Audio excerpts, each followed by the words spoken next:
Paz seja com todos os irmãos. Irmão Fábio, antes de eu iniciar, o irmão teria como liberar o compartilhamento de tela, por gentileza? Amém. Então Amém. deixa Deus te usar. Amém. Amém. Louvado seja Deus. Pronto, o título está aí na tela para que os irmãos possam ver. A farinha que não se esgotou e a alma que não se vendeu. O texto central é 1 Reis 17, versículos 8 a 16. Eu vou fazer a leitura. Então a palavra do Senhor lhe foi dirigida nestes termos: Apronta-te e vai viver em Sarepta, cidade que pertence ao território de Sidom. Ordenei ali a uma viúva que te providencie teu sustento. Ele partiu em direção a Sarepta, e quando chegou à entrada da cidade, estava ali uma viúva apanhando lenha. Ele a chamou e lhe solicitou: Traz-me, por favor, uma vasilha com um pouco de água para que possa saciar minha sede. Quando ela estava se retirando para buscar a água, ele a chamou uma vez mais e lhe pediu: Por favor, traz-me também um pedaço de pão. No entanto, ela replicou: Tão certo como vive Yahvé, Senhor teu Deus, juro por seu nome que não tenho um bolo sequer, senão tão somente um punhado de farinha numa vasilha e um pouco de azeite na botija. Estou, portanto, apanhando uns 2 gravetos para levar para casa, a fim de poder preparar uma refeição para mim e para o meu filho, para que comamos e depois morramos. Elias, porém, lhe assegurou: Não temas, vai, faz como disseste, mas primeiro faz para mim um bolo pequeno e traz aqui. Depois o farás para ti e para teu filho. Porquanto assim diz Yahvé, o Senhor, Deus de Israel: A farinha da vasilha não se esgotará, e o azeite da botija jamais faltará, até o dia em que Yahvé fizer chover sobre esta terra. Imediatamente ela foi e fez tudo segundo a palavra que Elias lhe comunicara. Assim, ela e sua família comeram fartamente durante muitos dias. A farinha da vasilha não se acabou, e jamais faltou azeite puro na botija. Tudo em conformidade à palavra de Yahvé, que ele transmitira por meio de Elias. Louvado seja Deus.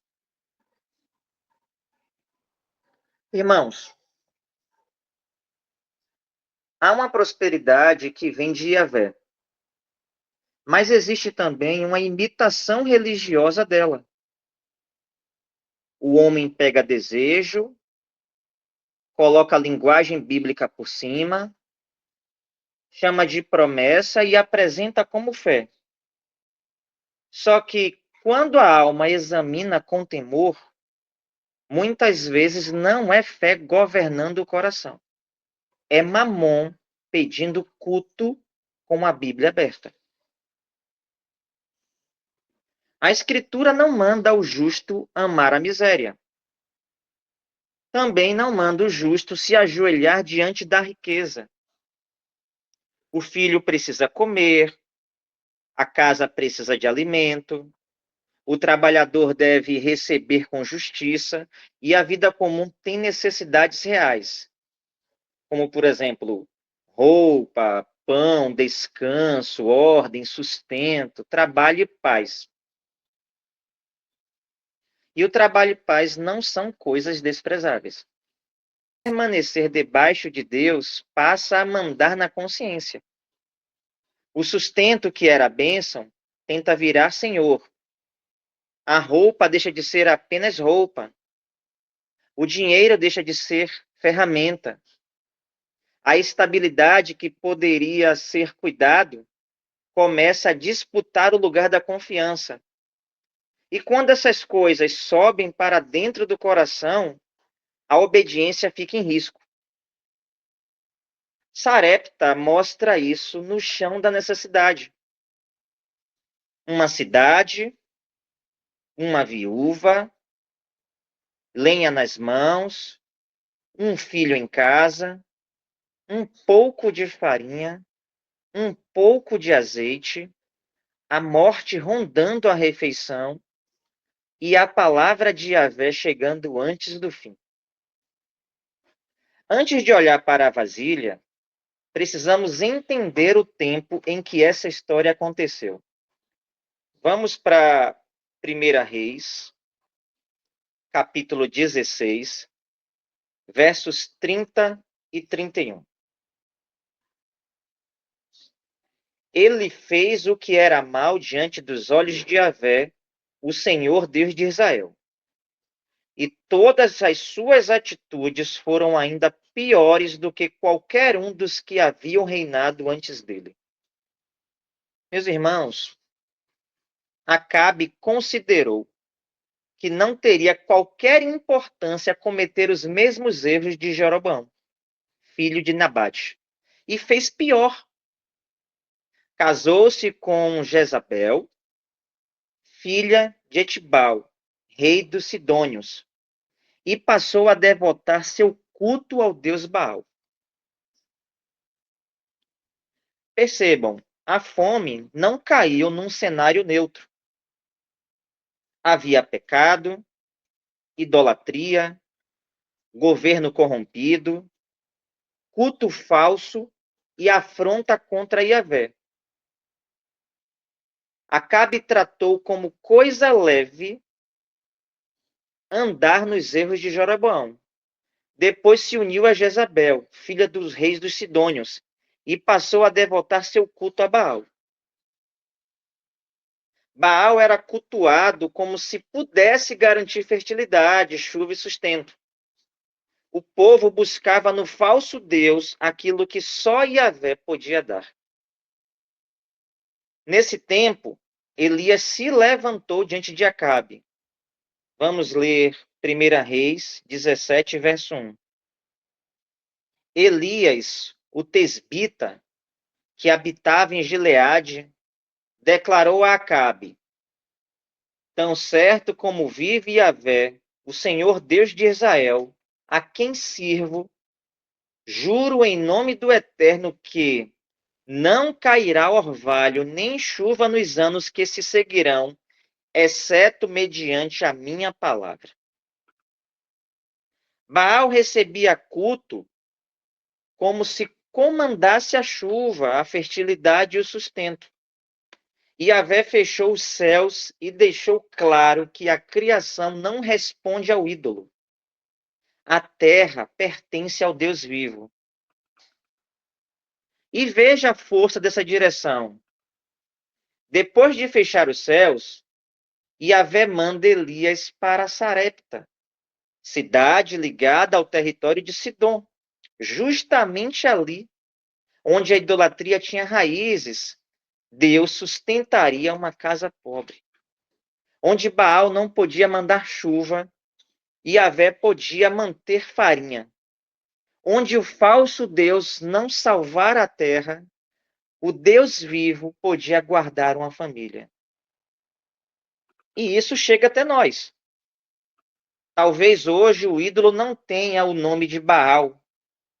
Talvez não haja altar de pedra na sala, mas o coração humano continua levantando falsos senhores que prometem segurança. Em uma casa, esse falso senhor aparece como dinheiro, em outra vem vestido de roupa bonita, carro, posição, estabilidade, aparência, medo de faltar ou desejo de controlar tudo. E ele nem sempre se apresenta como pecado. Às vezes chega com o nome de prudência, de futuro, necessidade ou responsabilidade.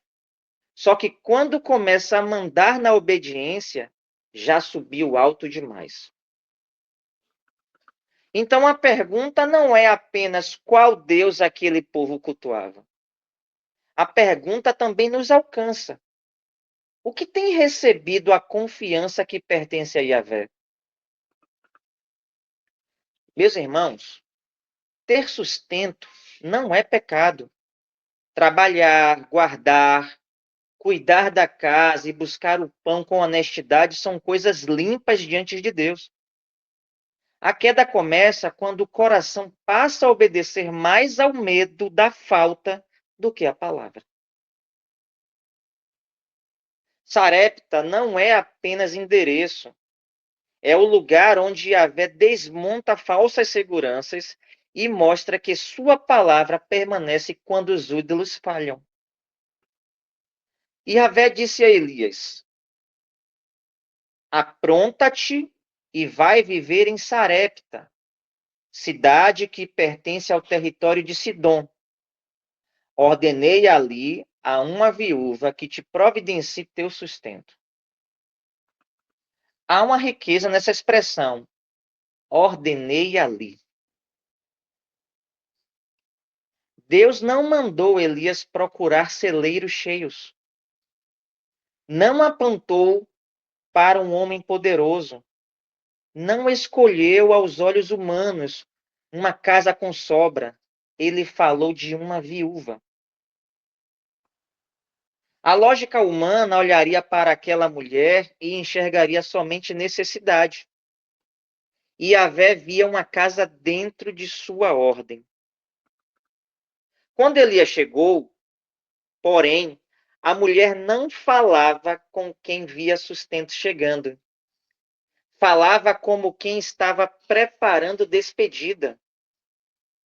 Parafraseando ela, tão certo como vive Yahvé, Senhor teu Deus, juro por seu nome que não tem um bolo sequer, senão tão somente um punhado de farinha numa vasilha e um pouco de azeite na botija.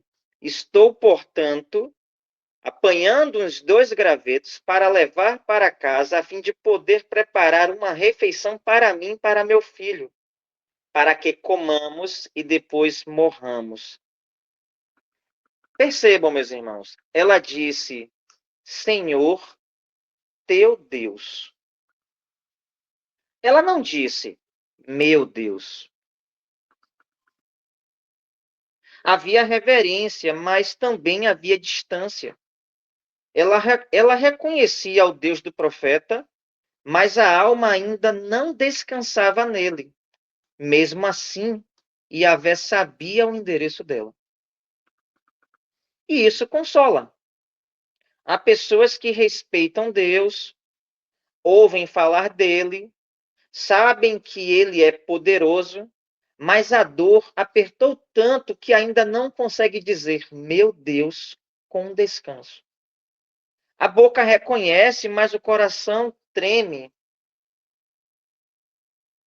Mesmo ali, antes que a esperança saiba falar direito, a misericórdia pode chegar. Aquela mulher tinha farinha, azeite, gravetos, um filho e uma frase forte de morte.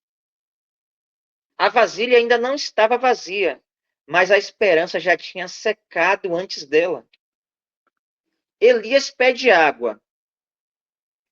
Em tempo de seca, água não era detalhe, meus irmãos. Ela se move para buscar, enquanto vai, o profeta toca no ponto mais sensível. Por favor, traz-me também um pedaço de pão. Agora a fé não estava lidando com um assunto distante. Era pão, era filho, era fome, era último recurso. Era o lugar onde o medo tentava governar a casa inteira. E Yahvé não exige que a pessoa finja força para receber socorro. Fé não é negar a realidade.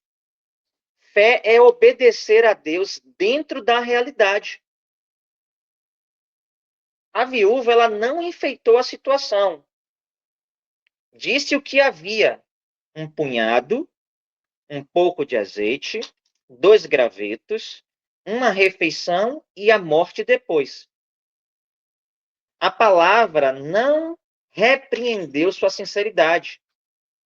O que precisava cair era o medo tentando transformar sinceridade em sentença final. Elias respondeu: não temas. Antes da farinha, o coração. Antes da botija, o medo. A escassez apertava a casa, mas o medo dela apertava a alma. Quando ele se senta no trono, até o pouco, meus irmãos, vira prisão.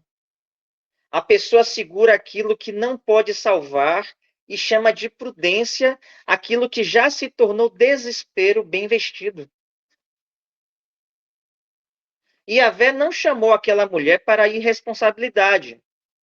Ele a chama para a confiança. Ele não mandou desprezar o filho. Mandou vencer o medo para que a casa não morresse debaixo da frase que ela mesma pronunciou. Ela tinha dito: comamos e depois morramos. A palavra começou de outro lugar, meus irmãos.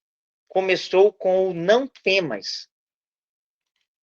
E depois veio a ordem: vai, faz como disseste, mas primeiro faz para mim um bolo pequeno e traz aqui. Depois o farás para ti e para o teu filho. Esse mais primeiro mudou a direção da casa. A refeição estava organizada ao redor da morte. A palavra reorganizou tudo ao redor da obediência. Não temas. Vai, faze, traz aqui. Depois farás para ti e para teu filho. Não era espetáculo, era confiança tomando corpo. Nesse ponto, precisamos falar com muito temor. Essa passagem não autoriza explorador religioso a pressionar pobre, viúva ou necessitado em nome de milagre. Sarepta não é comércio de prosperidade, barganha com Deus, campanha para arrancar o último pão, nem licença para alguém prometer riqueza usando a dor do povo. Dito isso, Elias não chegou, meus irmãos, vendendo luxo. Ele chegou com a palavra de Deus. E aqui há uma distância enorme. O falso profeta usa a necessidade do povo para alimentar ganância. A palavra de Yahvé faz o contrário. Enfrenta o medo, sustenta a casa e preserva a vida. Então vem a promessa. Porquanto assim diz Yahvé, o Senhor Deus de Israel: a farinha da vasilha não se esgotará, e o azeite da botija jamais faltará, até o dia em que Yahvé fizer chover sobre a terra. Yahvé não prometeu transformar a casa da viúva em vitrine de ostentação. Prometeu sustento até o dia da chuva. A seca não acabou fora naquele instante. A terra ainda atravessaria dias difíceis, mas dentro daquela casa, a morte deixou de governar a refeição. Isto, meus irmãos, é que é prosperidade bíblica. A vida sustentada por Yahvé, sem que a alma entregue a consciência a outro senhor. O texto diz: imediatamente ela foi e fez tudo segundo a palavra que Elias lhe comunicara. Assim, ele, ela e sua família comeram fartamente durante muitos dias. ela foi. A fé saiu da intenção e entrou no caminho. Concordar com a promessa não bastava. Admirar a palavra também não. A obediência precisava alcançar a farinha, o azeite, a refeição, os pés e a casa. A boca que tinha anunciado morte viu Yahvé abrir muitos dias. E esse fartamente não é luxo de Mamon, é suficiência fiel, é sustento bastante para atravessar a fome, manter a família viva e mostrar que a palavra do Senhor era mais firme do que o medo. Depois a escritura fecha a cena. A farinha da vasilha não se acabou e jamais faltou azeite puro na botija, tudo em conformidade à palavra de Yahvé que ele transmitira por meio de Elias. O milagre, meus irmãos, continuou dentro da casa. Não era espetáculo na praça, era misericórdia no secreto. Uma família comendo porque Deus sustentava. Às vezes a bondade de Yahvé aparece assim, sem alarde, sem excesso, mas suficiente para impedir que a morte entre e para ensinar a alma a louvar não apenas quando sobra, mas também quando necessário permanece. Por isso a oração de Provérbios conversa tão bem com Sarepta. Vamos ler Provérbios, capítulo 30, versos 8 e 9. Afasta de mim a falsidade e a mentira. Também não me permitas viver em extrema pobreza, nem em grande riqueza. Concede-me o sustento diário necessário, para que não ocorra que, tendo em demasia, venha eu a imaginar que não preciso do Senhor, ou, passando miséria, acabe roubando e envergonhando o teu nome, ó meu Deus.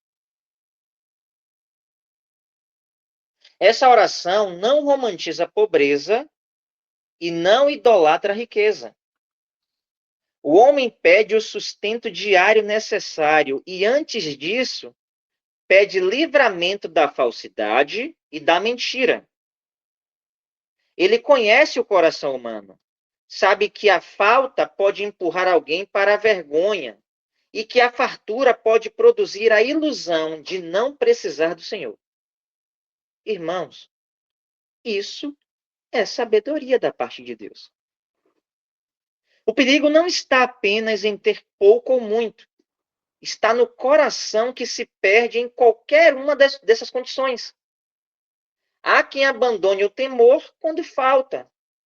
Há quem abandone a dependência quando sobra. Sarepta e Provérbios se encontram nesse ponto. O sustento é bênção quando mantém a alma debaixo de Yahvé. O Senhor Jesus falou diretamente sobre o falso senhor que disputa esse lugar. Vamos para Mateus, capítulo 6, versículo 24. Ninguém pode servir a dois senhores, pois odiará um e amará o outro, ou será leal a um e desprezará o outro. Não podeis servir a Deus e a Mamon. Percebam, Jesus não disse que é difícil servir a Deus e a Mamon. Disse que não pode. Mamon não se contenta em ficar só no bolso. Ele procura assento no coração. Começa a ditar escolhas, alianças, horários, compromissos, consciência e até culto. Promete segurança, mas aumenta a ansiedade. Fala de descanso, mas exige sacrifício sem fim. Deus dá pão e preserva a alma. Mamon dá apetite e nunca deixa o homem satisfeito. Será que a palavra ainda governa nossas escolhas quando o assunto é dinheiro? Será que o reino continua primeiro quando há medo de faltar, desejo de aparecer ou necessidade de controlar o futuro? A pergunta não vem para destruir ninguém, mas para colocar o coração diante de Deus. Trabalho honesto é bênção, sustento é bênção, prosperar com justiça é bênção. O problema começa quando a bênção pede trono. O Senhor Jesus recolocou tudo em ordem. Vamos para Mateus 6, verso 33. Buscai assim, em primeiro lugar, o reino de Deus e a sua justiça, e todas essas coisas vos serão acrescentadas. O reino vem primeiro. A justiça de Deus vem junto.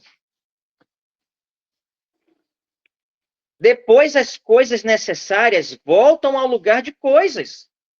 Pão continua pão, roupa continua roupa, trabalho continua trabalho, casa continua casa, e Yahvé continua Deus. Quando as coisas sobem ao trono, a alma se curva.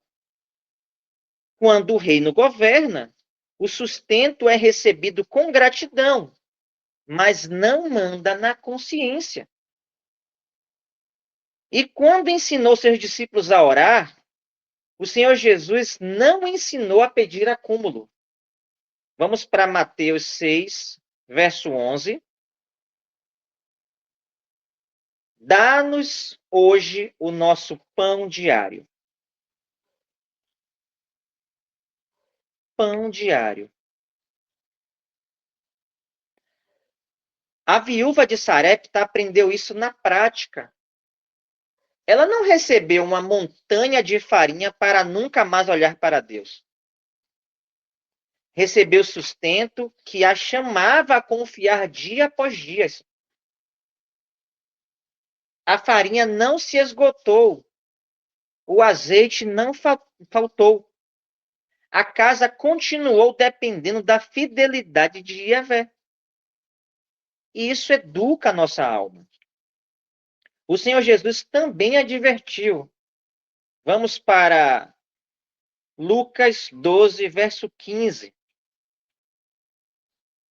Em seguida, lhes advertiu: tende cautela e guardai-vos de toda e qualquer avareza, porquanto a vida de uma pessoa não se constitui do acúmulo de bens que possa conseguir.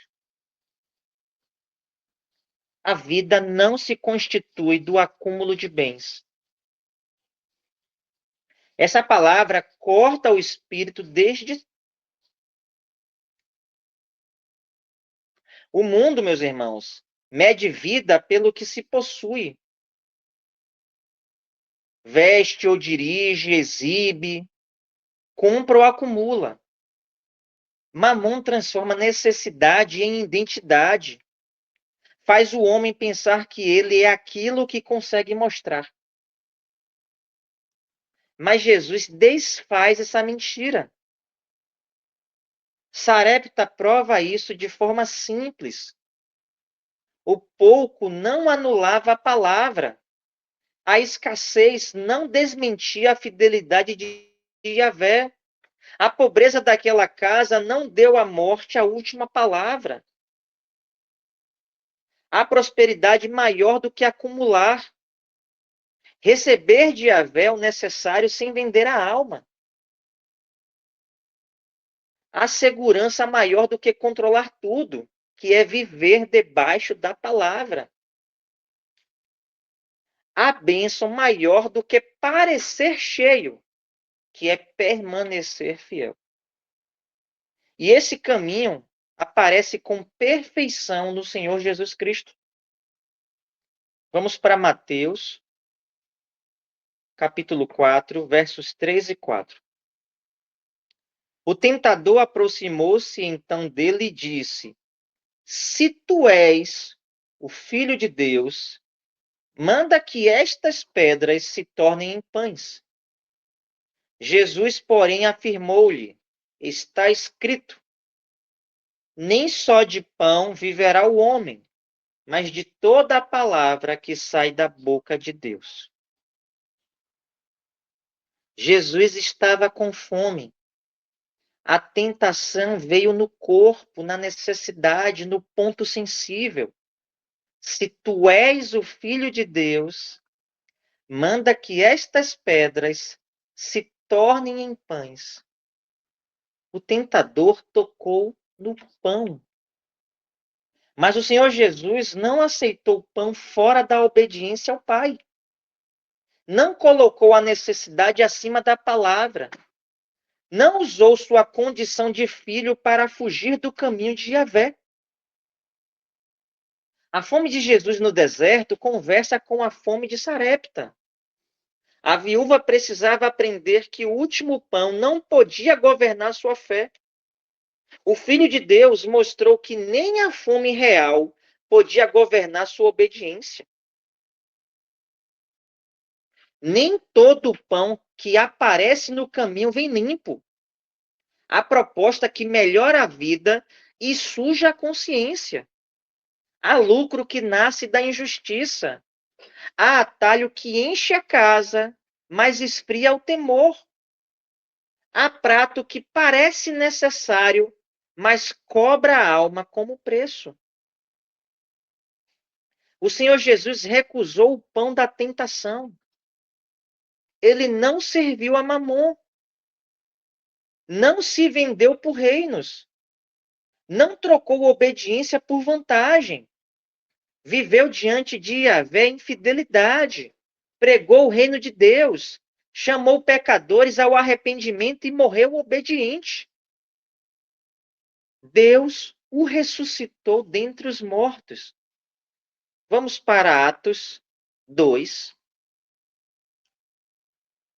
Atos 2, versos 24. Contudo, Deus o ressuscitou dos mortos, rompendo os laços da morte, porque era impossível que a morte o retivesse. A morte não pode reter o Senhor Jesus Cristo. A respeito dele também foi anunciado. Atos 2:36. Sendo assim, que todo o povo de Israel tenha absoluta certeza disto. Este Jesus, a quem vós crucificastes, Deus o fez Senhor e Messias. Deus fez Senhor e Messias aquele Jesus que os homens crucificaram. Aqui está o caminho. O Senhor Jesus recusou o pão da tentação, permaneceu obediente ao Pai, e Deus o ressuscitou dentre os mortos. Nele, a necessidade não governa a obediência, a fome não compra a consciência, e Mamon não recebe culto. Pelo Senhor Jesus, aprendemos a atravessar a seca sem vender a alma. Agora, meus irmãos, voltemos a Sarepta. A mulher tinha gravetos, farinha, azeite, um filho e uma frase de morte na boca. E Yahvé tinha uma palavra sobre aquela casa. Para ela, era despedida. Para Deus, ainda havia muitos dias. A fome dizia que tudo tinha terminado. Mas Yahvé falou de sustento até o dia da chuva. A farinha não se esgotou. O azeite não faltou. E a casa viveu porque o Senhor foi fiel à sua palavra. Essa é a prosperidade que vem de Deus. Atravessar a seca fiel. Receber o sustento diário necessário. Manter a alma limpa. Servir ao Deus vivo e seguir o Senhor Jesus, o Messias, sem se vender. A igreja não foi chamada a se ajoelhar diante da falta, nem a se curvar diante da fartura. Pão continua pão. Trabalho continua trabalho. Bênção continua bênção. E a ansiedade não deve receber o nome de prudência. Yahvé guarda a casa quando a terra está seca. Confronta o medo antes que ele governe. Ensina o coração a buscar primeiro o reino. Dá o pão diário e mantém farinha suficiente até o dia da chuva. Que ele nos livre dos falsos senhores e nos ensine a receber sustento sem entregar a consciência, trabalhar sem perder a alma, ser abençoados sem nos curvarmos diante da bênção. E que, olhando para o Senhor Jesus Cristo, aprendamos que o homem não vive só de pão, mas de toda a palavra que sai da boca de Deus. Mesmo que a farinha seja pouca, o azeite pareça no fim, e os gravetos sejam apenas 2, quando Yahvé fala, a refeição que parecia despedida pode se tornar o começo de muitos dias de sustento. Que Yahvé nos ensine a prosperar sem vender a alma. Em nome do Senhor Jesus Cristo. Amém, meus irmãos. Devolvo a palavra ao nosso irmão Fábio Pereira. Muito obrigado, meus irmãos.